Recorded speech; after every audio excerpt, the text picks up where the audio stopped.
उस दौर में जब लोग रूस आने से डर रहे हैं, जैसे आमतौर पर जब कोई भारतीय आ रहा हो या कोई आता है तो लोग कहते हैं अरे जंग हो रही है, सैंक्शन से वहाँ पर, वैसे दौर में कैसा महसूस करते हैं आप घर से? भारतीयों को लेकर सहयोग कैसा है रूसी सरकार का, या फिर खासकर रिपब्लिक ऑफ साखा की बात करें तो कैसा सहयोग मिलता है? सहयोग पूरा मिलता है, जिसे कहते हैं सहयोग अच्छा हिंदुस्तानी को दे ना। अभी भी ना हिंदी रूसी भाई भाई वो वाला इनका है। अभी भी वो किसी के साथ मिलने जाओ तो वो मिथुन चक्रवर्ती याद है, उसकी फिल्म राज कपूर याद है, Jimmy Jimmy, I am a disco dancer, सब याद करते हैं सारे के सारा। ये सब गाने 80 के दशक से पहले के, और मुझे लगता है कि जब जितने लोगों से मैं मिला, जिम्मी जिम्मी और I am a disco dancer जो है वो बहुत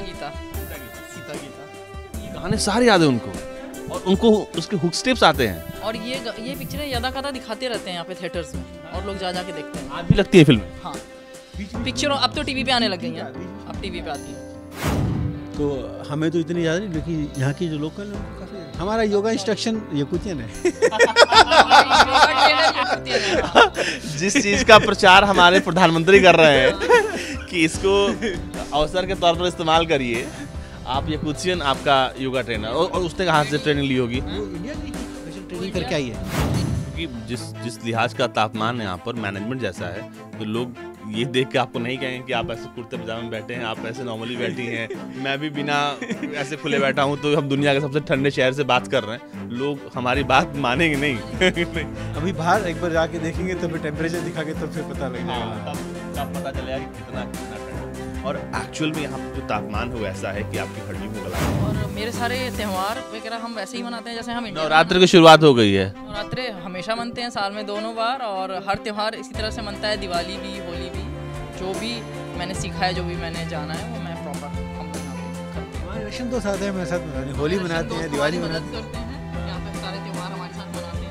रशियंस को अब सिखाते हैं होली कैसे खेलते हैं, दिवाली में पटाखे। हाँ, वो आते हैं, पटाखे छुड़ाते हैं हमारे साथ, होली में रंग खेलते हैं हमारे साथ, हमारे यहाँ का हाथ का बना हुआ वेजिटेरियन खाना खाते हैं और बहुत खुश रहते हैं। ये हमारा खाना खाने की कि वो अपना मेन्यू बता देते हैं कि ये बन रहा है ना खाने में, ये आज ये क्यों नहीं है खाने में, पिछली बार तो था, आज क्यों नहीं है। कौन सी इंडियन डिश यहाँ पर पसंद आती है उनको? यहाँ पे बहुत ज़्यादा राजमा पसंद आता है और paneer, and they like basmati rice very very much. Main तो यही है, बाकी हम थोड़ा सा मिक्सिंग कर लेते हैं, थोड़ा बहुत यहाँ का भी टच दे देते हैं सैलड्स में and all that, but basic यही है। आपसे आपके दोस्त नहीं कहते कि अरे ये त्योहार आ रहा है, हमको जरूर बुलाना और ये खाने बनवाना है? हाँ, ये डिमांड होती है, स्पेशल डिमांड। मतलब आप लोग इंडियन रेसिपी को यहाँ पर ही फेमस कर रहे हैं। यहाँ पर जो आप लोग बिजनेस कर रहे हैं, जरा उसके बारे में बताइए, क्या क्या कर रहे हैं आप लोग, या कुछ में कैसा बिजनेस है आपका? यहाँ पे हमारी कैमी शॉप्स हैं, चेन ऑफ कैमी शॉप्स है, 30 कैमी शॉप्स हैं। उसके बाद कुछ फर्स्ट शॉप खोली थी हमने स्विस वॉचेस की इधर, फर्स्ट शॉप खोली थी अबुजिया में, तो हमने राडो लॉन्जिन वगैरह स्विस वॉचेस यहाँ पे बेचना शुरू करा था, वो है। उसके बाद एक इंडियन शॉप भी है, वही वो गंगा के नाम से है, तो उसमें हम कुछ Indian jewellery, artificial jewelleries, souvenirs, चाय कॉफ़ी, इंडियन चाय कॉफ़ी, मसाला, च्यवनप्राश, आयुर्वेदिक थोड़ी मेडिसिन, वो सब है इधर। और अपने लिए भी मसाले वगैरह सब वहीं से लेते हैं। तो आम के आम, गुठलियों के दाम। ये बताइए कि ये दुकान अपने लिए खोली है यहाँ के लोगों के लिए? क्योंकि आमतौर पर भारतीय सामानों की खरीदारी कौन करेगा? आप इकलौते भारतीय हैं यहाँ पर, क्या भारतीय सामान मशहूर हो रहे हैं यहाँ पर? हाँ, मशहूर हो रहा है ओवर द पीरियड, यहाँ पे बहुत ज़्यादा। भारतीयों को लेकर सहयोग कैसा है रूसी सरकार का, या फिर खासकर रिपब्लिक ऑफ साखा की बात करें तो कैसा सहयोग मिलता है आपको? सहयोग पूरा मिलता है, जिसे कहते हैं सहयोग अच्छा हिंदुस्तानी को दे ना। अभी भी ना हिंदी रूसी भाई भाई वो वाला इनका है। अभी भी वो किसी के साथ मिलने जाओ तो वो मिथुन चक्रवर्ती याद है, उसकी फिल्म राज कपूर याद है, Jimmy Jimmy, I am a disco dancer, सब याद करते हैं सारे के सारा। ये सब गाने 80 के दशक से पहले के, और मुझे लगता है कि जब जितने लोगों से मैं मिला, जिम्मी जिम्मी और I am a disco dancer जो है वो बहुत, ये गाने सारे याद है उनको, और उनको उसके हुक स्टेप्स आते हैं। और ये पिक्चरें यदा कदा दिखाते रहते हैं यहाँ पे थिएटर्स में, और लोग जा के देखते हैं। आज भी लगती है फिल्म? हाँ, पिक्चरों अब तो टीवी पे आने लगे। नमस्कार, मैं हूं अजीत। इस वक्त मैं याकुत्स्क में मौजूद हूं। याकुत्स्क दुनिया का सबसे ठंडा शहर है, और यहाँ पर आपको भारतीय आमतौर पर देखने को नहीं मिलेंगे, लेकिन मेरा सौभाग्य है कि मुझे यहाँ पर भारतीय परिवार एक मिल गया है, जो यहीं याकुत्स्क में रहता है। वैसे तो कहने को ये दुनिया का सबसे ठंडा शहर है, लोगों की यहाँ पर अलग बोली है, अलग खाने पीने का तरीका है, लेकिन यहाँ पर एक भारतीय परिवार भी है जो अपनी भाषा, अपनी संस्कृति को याकुत्स्क में बसाए हुए है। बहुत बहुत स्वागत है किशन जी आपका, ऋतु जी आपका। दुनिया के सबसे ठंडे शहर में आके रहने का कहाँ से आइडिया आया? बड़ा अच्छा लगा, लेकिन आइडिया ये बहुत पुरानी बात है। जब मैं मॉस्को में पढ़ता था तो तब कंपनी में काम करता था, तो दोस्ती हो गई, तो याकुतियन ने कहा आ जाओ घूमने, तो एक बार घूमने आया तो बड़ा अच्छा लगा। तो उसके बाद धीरे धीरे करके जब बिजनेस स्टार्ट किया तो फिर स्टार्ट हो गया याकुत्स्क। ज़्यादा आना जाना रहने लग गया और यहाँ पे अच्छी चीज़ें ज़्यादा नज़र आने लग गई और फिर एकदम से हुआ कि यहाँ पे रह के देखा जाए। गुड़गांव से याकुत्स्क का सफ़र कितना मुश्किल था? क्योंकि अब यहाँ पर क्योंकि आप बतौर कारोबारी रह रहे हैं, आपका खुद का कारोबार है, तो गुड़गांव से यहाँ तक का सफ़र ज़रा बताइए। मैं छोटे शब्दों में कहूँगा, गुड़गांव से तो मैंने मॉस्को से इंजीनियरिंग करी, उसके बाद बिज़नेस स्टार्ट किया मॉस्को के अंदर। तो वहीं जब स्टार्ट किया तो याकुतियन से दोस्ती हो गई थी, तो उसके तरह फिर यहाँ पे आना जाना लगा। तो ये था 98 में शुरू हुई, पहली ट्रिप हुई मेरी याकुत्स्क में। फिर उसके बाद यहाँ पे 2002 में हमने बिज़नेस यहाँ पे खोला, 2002 में स्टार्ट किया, यहाँ पे ब्रांच ऑफिस खोला मॉस्को से। तो ऐसे स्टफ स्टार्ट हुआ, 2002 से स्टार्ट हुआ याकुत्स्क आने का, और 2003 से यहाँ परमानेंटली मैं रहने लग गया। तो अब 20 साल हो गए याकुत्स्क में रहते रहते, रशिया में 33 साल हो गए। उस दौर में जब लोग रूस आने से डर रहे हैं, जैसे आमतौर पर जब कोई भारतीय आ रहा हो या कोई आता है तो लोग कहते हैं अरे जंग हो रही है, सैंक्शन से वहाँ पर, वैसे दौर में कैसा महसूस करते हैं आप घर से दूर? यहाँ पे सब ठीक ठाक है। ऐसा सैंक्शंस तो जो है वो तो लगे हैं, लेकिन अपॉर्चुनिटी भी है सैंक्शन के साथ, खासकर इंडिया के साथ बड़ी अच्छी अपॉर्चुनिटी है। बहुत सा सामान इंडिया से ज़्यादा आने लग गया है यहाँ पे। सैंक्शंस के हिसाब से देखा जाए तो रशियंस के लिए काफ़ी अच्छा है, क्योंकि इंटरनल रिसोर्स उनके ज़्यादा बढ़ गए हैं। इंटरनल जो मैन्युफैक्चरिंग जो बहुत दिनों से बना नहीं रहे थे कि इंपोर्ट कर लो जो अच्छा है, अब वो खुद बनाने लग गए। तो एक तरफ से देखा जाए it's a chance to revive. चलिए याकुत्स्क पे आते हैं। शहर आप जब आई, आपको कैसा लगा? क्योंकि यहाँ आकर रहना कोई आम बात नहीं है, अपने आप को एडजस्ट करना है। हर तरफ बर्फ़ है ठंड में, तो ठंड इतनी ज़्यादा है कि शायद आप 10 सेकंड भी बाहर ना रह पाएँ। बर्फ़ में तो मुझे कभी प्रॉब्लम नहीं हुई, क्योंकि मुझे बचपन से बर्फ़ बहुत अच्छी लगती थी। नॉर्थ इंडिया के लोगों के साथ है कि लोग बर्फ़ देखना चाहते हैं। हाँ, मैं बर्फ़ देखना भी चाहती थी और मैं बर्फ़ में हमेशा ठीक से रही। मैं कभी बीमार नहीं पड़ी, क्योंकि मैंने उसको हमेशा एब्जॉर्ब किया। मुझे कभी भी डर नहीं लगा बर्फ़ से। और यहाँ पे आके सीखा कि कपड़े कैसे पहनते हैं बर्फ़ में निकलने से पहले। तो कपड़े पहनना सीख गए, तो बर्फ़ में निकलना भी सीख गए। तो बर्फ़ में अब अच्छा भी लगता है। तो हम स्पेशल बर्फ़ में घूमने जाते हैं, वॉक करने जाते हैं, प्रॉपर अपने गियर्स पहन के। तो हम ये नहीं सोचते आज इतनी सर्दी है तो बाहर कैसे जाएं, क्योंकि हमें गियर्स पहनना आ गया है, तो हम एंजॉय करते हैं बर्फ़। खाने पीना कैसे मैनेज करती हैं? क्योंकि यहाँ का जो खाना पीना है बहुत अलग है, रहन सहन बहुत अलग है, तो वो कैसे मैनेज करते हैं आप दोनों? खाना पीना तो एक्चुअली जो हमें चाहिए डेली बेसिक नीड, वो हमारी यहाँ से पूरी हो ही जाती है, क्योंकि यहाँ पे सब मिलता है।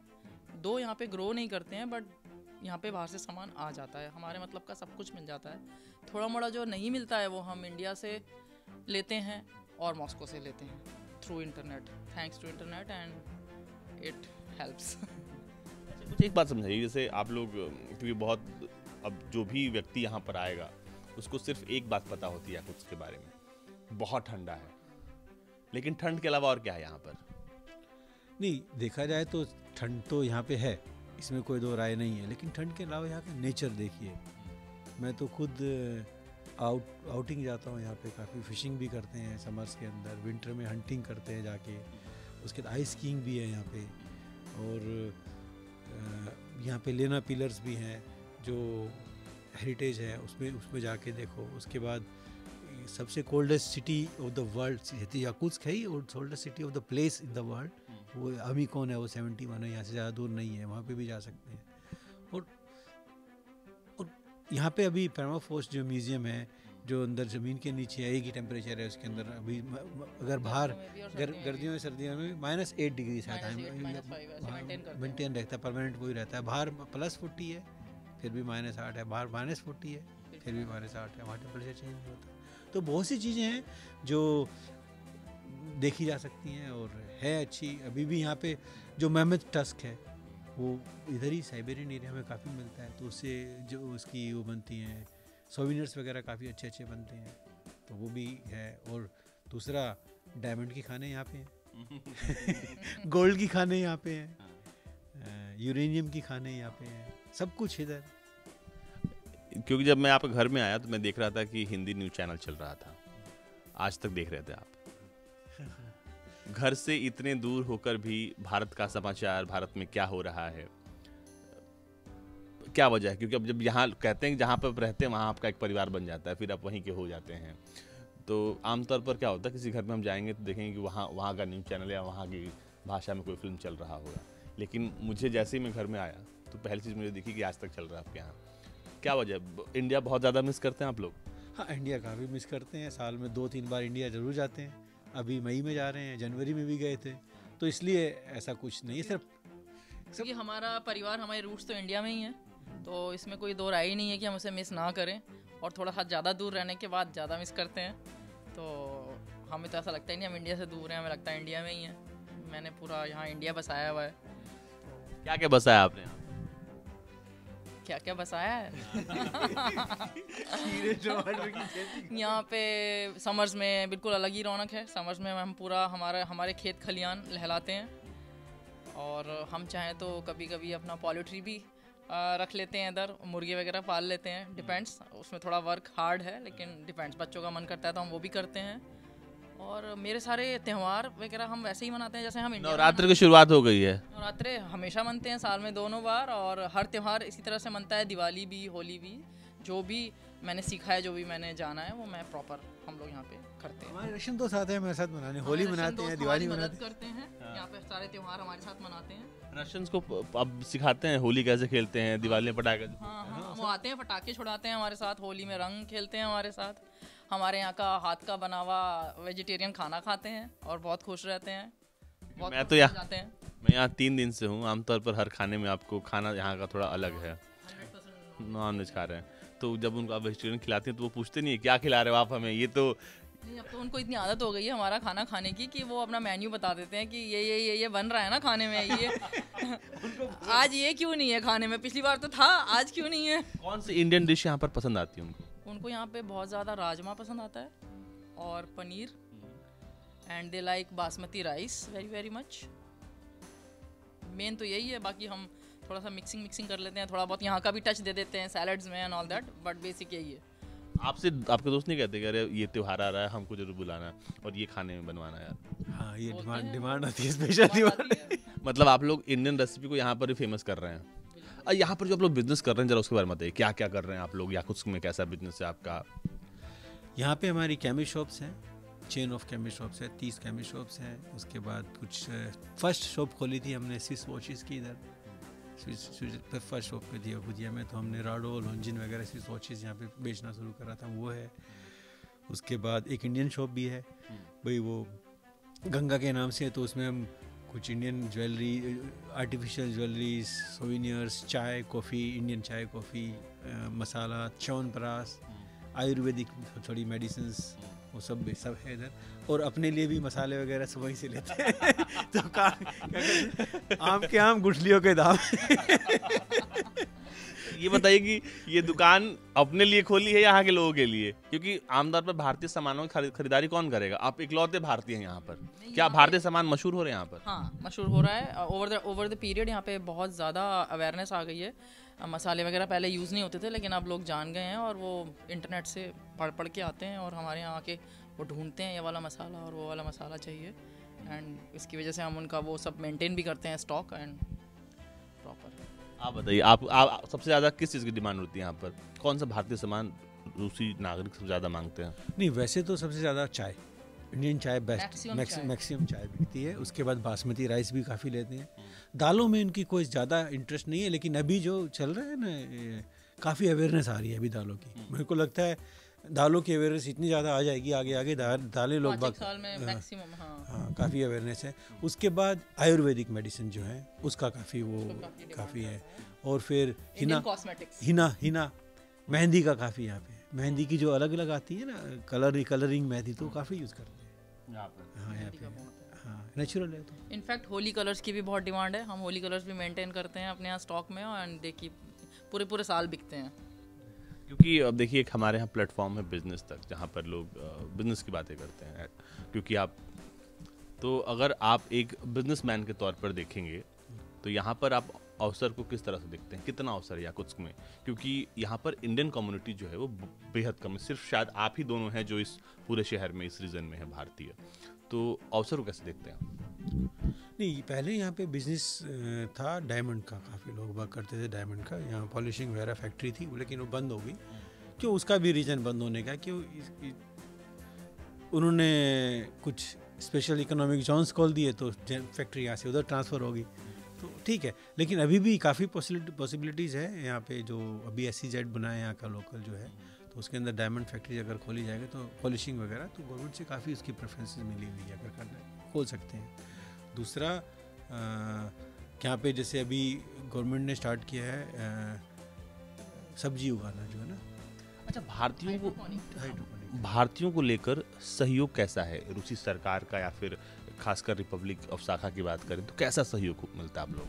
सहयोग पूरा मिलता है, जिसे कहते हैं ना सहयोग अच्छा। हिंदुस्तानी को दिया ना, अभी भी ना हिंदी रूसी भाई वो वाला इनका है। अभी भी वो किसी के साथ मिलने जाओ तो वो मिथुन चक्रवर्ती याद है, उसकी फिल्म राज कपूर याद है, Jimmy I am a disco dancer, सब याद करते हैं सारे के सारा। ये सब गाने 80 के दशक से पहले के, और मुझे लगता है कि जब जितने लोगों से मैं मिला, जिमी और I am a disco dancer जो है वो बहुत सीता गीता ये गाने सारे याद है उनको, और उनको उसके हुक स्टेप्स आते हैं। और ये पिक्चरें यदा कदा दिखाते रहते हैं यहाँ पे थिएटर्स में, और लोग जा के देखते हैं। आज भी लगती है फिल्में। हाँ, पिक्चरों अब तो टीवी पे आने लग गई हैं, अब टीवी पे आती हैं। सीता गीता खूब आती है, आवारा बहुत आती है, मिथुन चक्रवर्ती की आई हैव नो आइडिया, लेकिन सीता गीता और राज कपूर की बहुत फिल्में दिखाई जाती हैं इधर टीवी पर। क्योंकि जिमी जैसे जो गाने हैं ना, क्योंकि जब मैं कल रिपब्लिक ऑफ साखा के मंत्रियों से मिला, सबको गाने याद हैं। हाँ, सबको गाने याद है, सब याद करते हैं, और बाकायदा उनकी पार्टियों में गाने बज रहे हैं और उस पर डांस कर रहे हैं लोग। ऐसा हो रहा है। ऐसा हो रहा है। तो मतलब कुल मिलाकर यहाँ पर आप दोनों हैं जो भारतीय संस्कृति को फैला रहे हैं। अच्छा, भारत की संस्कृति को लेकर, या भारत में जो चल रहा होता है पॉलिटिकल, कभी कोई बातचीत होती है यहाँ के लोगों से, या फिर कभी जब जैसे ही आप स्पेशल ऑपरेशन रूस ने शुरू किया, मिलिट्री ऑपरेशन, उसके बाद भारत के स्टैंड को लेकर लोगों ने बहुत बातचीत की। आप लोगों से भी कोई पूछता है कि भाई रूस को भारत पूरी तरह से समर्थन क्यों नहीं दे देता, या फिर क्या ऐसी कोई बातचीत होती है? बातचीत होती है, पूछते हैं भाई कहाँ किसको सपोर्ट कर रहे हैं, उधर से क्या खबर आ रही है। मैं कहा सपोर्ट तो बिल्कुल, क्यों नहीं सपोर्ट कर रहे हैं, इंडिया सपोर्ट कर रहा है एज ए फ्रेंड। लेकिन हम एज ए फ्रेंड क्यों, जब इंडिया को जरूरत थी तो रूस साथ खड़ा हुआ था। ये वो सबसे बड़ी बात है ना, दोस्त की तभी पता लगता है दोस्ती का जब मुसीबत में हो। क्योंकि शुरुआत में कुछ खबरें आ रही थी, जैसे यूक्रेन में कुछ ऐसा हुआ कि वो लोग एंटी इंडियंस जो स्टूडेंट्स थे उनके साथ मारपीट करने लगे कि आपका जो इंडिया हमें सपोर्ट नहीं कर रहा है, ऐसी खबरें आ रही थी। तो क्या उस स्पेशल मिलिट्री ऑपरेशन का कुछ असर याकुत्स्क में यहाँ के लोगों पर, यहाँ बिजनेस पर कुछ पड़ा? बिजनेस पे नहीं, कोई बिजनेस पे फ़र्क नहीं पड़ा। हाँ, लेकिन सिर्फ ये है कि सामान जो सप्लाई होना था वो सप्लाई चेन में थोड़ी जो टूटे है, सप्लाई चेन टूटी है, इसकी वजह से कुछ चीज़ें महंगी हो गई, और अभी दोबारा जाके सस्ती हो रही है कि सप्लाई चेन दोबारा जुड़ती जा रही है, तो चीज़ें नॉर्मल होती जा रही हैं। लेकिन एक टाइम था, कुछ चीज़ें था कि डर था कि हर ये चीज़ ख़त्म हो जाएगी, कैसे आएगा सामान, कैसे आएगा, क्योंकि सारा सब रूट स्विस कनाल के थ्रू, यूरोप के थ्रू सप्लाई था सारा का सारा। अब वो स्विस कनाल नहीं है, तो अब वो अस्त्रखान के थ्रू रूट स्टार्ट हो गया। तो धीरे धीरे मेरे ख्याल से अगर सब होगा तो 6 या 1 साल के अंदर ये पूरा सिस्टम पूरा क्लियर हो जाएगा। मेरे को लगता नहीं कि ये जो प्रॉब्लम अभी जो चल रही है, एक नया रूट खुलेगा। इसके लिए मेरे ख्याल से स्विस कनाल का रूट आगे फ्यूचर के लिए बंद ही हो जाएगा। अगर ये रूट चल गया तो यूरोप, अगर बाकी लोग बात भी कर रहे हैं कि जो नॉर्थ सी के जरिए अगर कोई रास्ता निकलता है तो ये एक नया ट्रेड रूट हो सकता है। और एक चीज़ और समझाइए मुझे कि जब यहाँ पर स्पेशल मिलिट्री ऑपरेशन की शुरुआत हुई, घर से फ़ोन आया कि वापस आ जाओ, सब कुछ छोड़ो, सबसे इम्पोर्टेंट हो तुम लोग, वापस आ जाओ, कोई ऐसा किस्सा घर से जो फ़ोन आया हो? नहीं, फ़ोन तो आया था घर से, लेकिन मैंने कहा हम जो याकुत्स्क में रह रहे हैं ना, ये सबसे बढ़िया जगह है, वहाँ भी कुछ हो जाएगा, यहाँ कुछ नहीं होने वाला। इससे बढ़िया जगह कहीं नहीं है। इस बात को समझाना बड़ा मुश्किल है ना। आप घर वालों को क्या समझाएंगे? अब वो मैप खोला, दिखाया कि ये देखो कहाँ का ऑपरेशन हो रहा है, तो हाँ भाई तुम सही जगह सही जगह बैठो, यहाँ कोई नहीं आने वाला, कहीं कुछ भी हो जाए। कोरोना भी नहीं आया, यहाँ कोरोना भी इतना नहीं आया, पूरी दुनिया में तबाही थी, पर यहाँ ऐसा नहीं था। यहाँ बहुत आराम से था, सब कुछ था, उस तरह की ट्रेजेडीज थी पर इतनी नहीं जो पूरी दुनिया ने झेली। और भारतीय संस्कृति पर बात करते हैं। भारतीय संस्कृति, जैसे आपके घर में गणेश जी लगे हुए हैं, ये तमाम चीज़ें हैं। जब कोई रूसी दोस्त आता है तो जरूर पूछता होगा कि ये क्या है, या उन्हें पता पहले से है? नहीं, वो इतने इग्नोरेंट नहीं है, उनको पता है ये हमारे संस्कृति में बहुत देवी देवताएं हैं जिनकी हम पूजा करते हैं। अब तो पिक्चरों ने बहुत कुछ समझाया है, लोगों को अवेयरनेस है। हाँ। तो ऐसा कोई शॉक्ड वे में कोई बिहेव नहीं करता है। नहीं। अब वो जैसे ना, अब तो सब कुछ पता है उनको, हमसे पूछते हैं, हमें बता देते हैं कई बार, वो कई बार हमें बता देते हैं, हमें नहीं पता होता है। क्या कोई ऐसा किस्सा बताइए आप। लेकिन जैसे भगवान वगैरह हैं, तो वो जैसे आपस में बात चल रही है चार लोगों में कि इसके पहले कि हम आंसर दें कि ये कौन से भगवान है, दूसरा बता देता है ये कृष्ण है, ये शिव जी है, देवी है, ऐसे करके वो आपस में एक दूसरे को आंसर दे के वो कर देते हैं। हाँ, जैसे योगा का देखिए, तो हमें तो इतनी ज़्यादा नहीं, लेकिन यहाँ की जो लोकल है उनको काफ़ी। हमारा योगा इंस्ट्रक्शन याकुतियन है।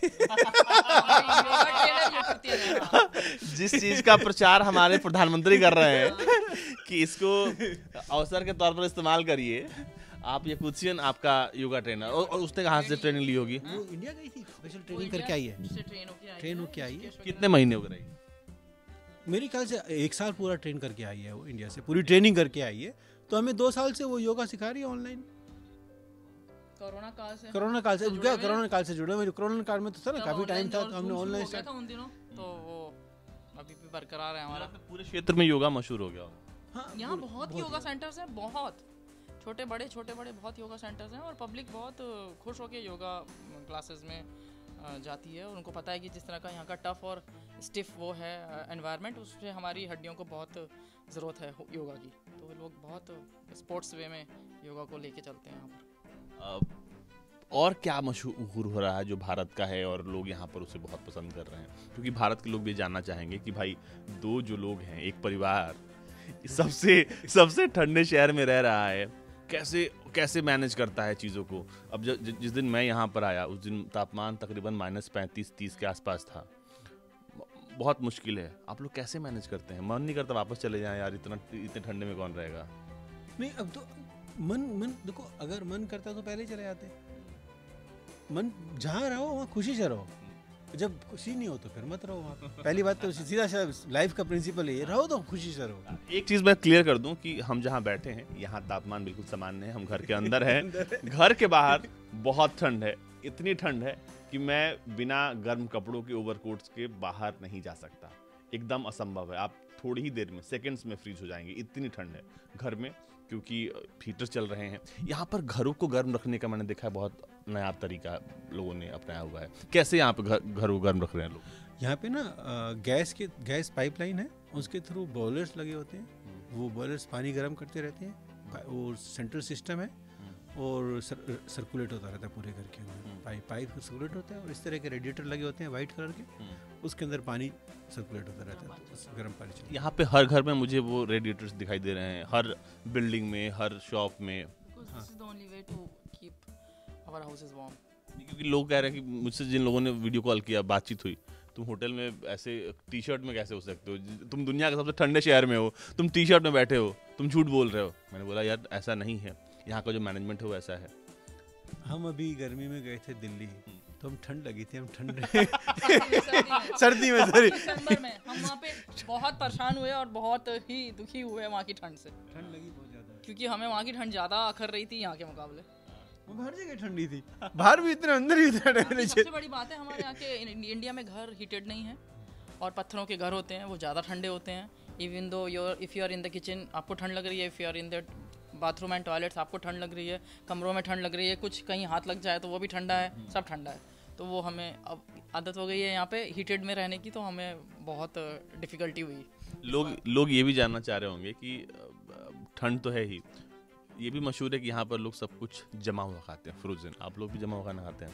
काफ़ी हद तक हमारा जमा हुआ पनीर जमा हुआ है, हमने खरीद के रख लिया तो निकाल के फिर गर्म करके खा लेते हैं। पनीर हम रखते हैं, फिर जब मिल रहा होता है पनीर रख लेते हैं। और सब्जियां जो गर्मी की है जो हम अपनी सब्जियां उगाते हैं गर्मी में उगाई, वो फ्रोजन करके रख दी। बहुत ज़्यादा मात्रा में सब्जी हमारी वो होती है, हार्वेस्ट होती है, तो अब सारी तो आप इकट्ठे उस टाइम नहीं खा सकते। तो यही सिस्टम है कि उनको साफ़ करके पील करके ठीक से क्यूब्स वगैरह में काट के डीफ्रीज कर दिया जाता है, so that you can use them. कितने महीने तक आप ऐसा करते हैं? 6 महीने। जैसे समर्स में फ्रीज किया और अभी हम खा रहे हैं। अभी तो चल रही है। आज आपने आलू मेथी की सब्जी खाई, मेथी वाज फ्रोजन। सबको पता चल गया कि मैंने आलू मेथी की सब्जी खाई आपके यहाँ पर।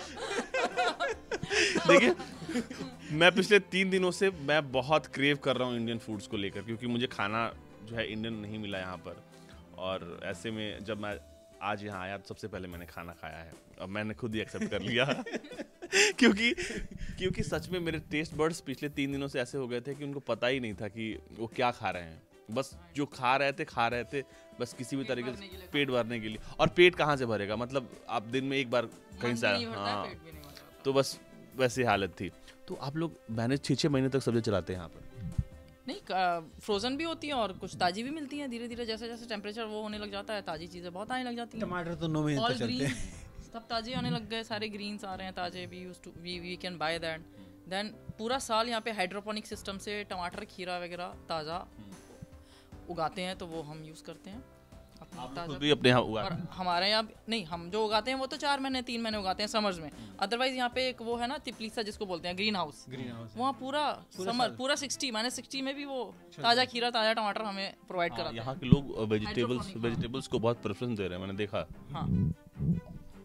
और जो सबसे बड़ा चैलेंज है यहाँ पर वो क्या है आपके लिहाज से, या कुत्सिया में या कुछ में सबसे बड़ा चैलेंज आप क्या देखते हैं? नहीं, एक तो सबसे बड़ा क्या है, जो इन्होंने इंफ्रास्ट्रक्चर जो करा रखा है वो काफ़ी डबल ट्रिपल लेयर सिक्योर है।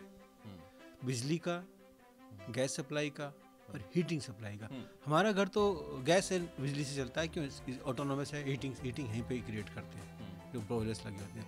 जो फ्लैट्स हैं उसके अंदर हीटिंग सेंट्रलाइज है, गर्म पानी, ठंडा पानी, हीटिंग, इलेक्ट्रिसिटी सब सेंट्रलाइज है। तो आप फ्लैट है उसके अंदर कोई टेंशन नहीं है, आपको गर्म ठंडा पानी आता है नहाने के लिए, तो इसलिए 24 आवर है। ऐसा मेरे ख्याल से रशिया में ही है, बाकी दूसरे कंट्रीज में ऐसा नहीं है। क्योंकि जिस लिहाज का तापमान यहाँ पर मैनेजमेंट जैसा है, तो लोग ये देख के आपको नहीं कहेंगे कि आप ऐसे कुर्ते पजामे में बैठे हैं, आप ऐसे नॉर्मली बैठी हैं, मैं भी बिना ऐसे खुले बैठा हूँ, तो हम दुनिया के सबसे ठंडे शहर से बात कर रहे हैं। लोग हमारी बात मानेंगे नहीं। नहीं। अभी बाहर एक बार जाके देखेंगे तो फिर टेम्परेचर दिखा के तो फिर पता लग जाएगा। तब पता चलेगा कि कितना ठंड है। और एक्चुअल में यहाँ पर जो तापमान है वो ऐसा है कि आपकी हड्डियों को गला देगा। हो सकता है आपका रक्तचाप भी रुक जाए, ब्लड सर्कुलेशन एकदम रोक देगा, ऐसा ठंड है। आज थोड़ा तापमान बेहतर है पहले के मुकाबले। अच्छा, भारत में जिस तरीके से भारत बढ़ रहा है, आप मेक इन इंडिया को देख लीजिए, इकोनॉमी जिस लिहाज से बढ़ रही है, उसको देखकर बतौर बिजनेसमैन आप रशिया में हैं, आप क्या सोचते हैं? आपको भी लगता है कि अरे भारत इस लिहाज से बढ़ रहा है, वहाँ के लिए भी कोई प्लान्स हैं आप लोगों के? नहीं, हमारे प्लान्स तो अभी यहीं के ही हैं। अभी भारत के प्लान्स अभी बने नहीं हैं, लेकिन जिस हिसाब से प्रोग्रेस अभी इंडिया कर रहा है, मेरे ख्याल से अगले 10 साल में जितनी प्रोग्रेस उतनी कर लेगा। मेरे ख्याल से जो कहते हैं ना, डेवलपिंग कंट्री से डेवलप्ड कंट्री हो जाएगा अगले 10 साल में, जो आई थिंक सो। आपको ऐसा लगता है? ऐसा लगता है। आपको क्या लगता है? अच्छा, कोई बात नहीं, अगर आपको इस पर नहीं कुछ कहना है, मैं आपसे कुछ और पूछ लेता हूँ। आप ये बता दीजिए कि आप सबसे ज़्यादा क्या मिस करती हैं भारत में? भारत के सीरियल्स? नो, भारत के सीरियल्स हम यहाँ भी देखते हैं, तो नो प्रॉब्लम। हमारे पास सब कुछ है, नेटफ्लिक्स वगैरह सब कुछ है। I miss my family a lot, and I miss the maximum which I miss is my festivals. या बिकॉज यहाँ पे तो हम दोनों ही हैं जो अपने फेस्टिवल सेलिब्रेट करते हैं, और वहाँ पूरा समूह होता है, सो आई मिस दैट। वो एक जो अपनी रौनक होती है उसकी शादियाँ याद आती है हमें। शादियाँ मिस होगी सारी। मंदिर जाना हर त्योहार पे, that I miss of course.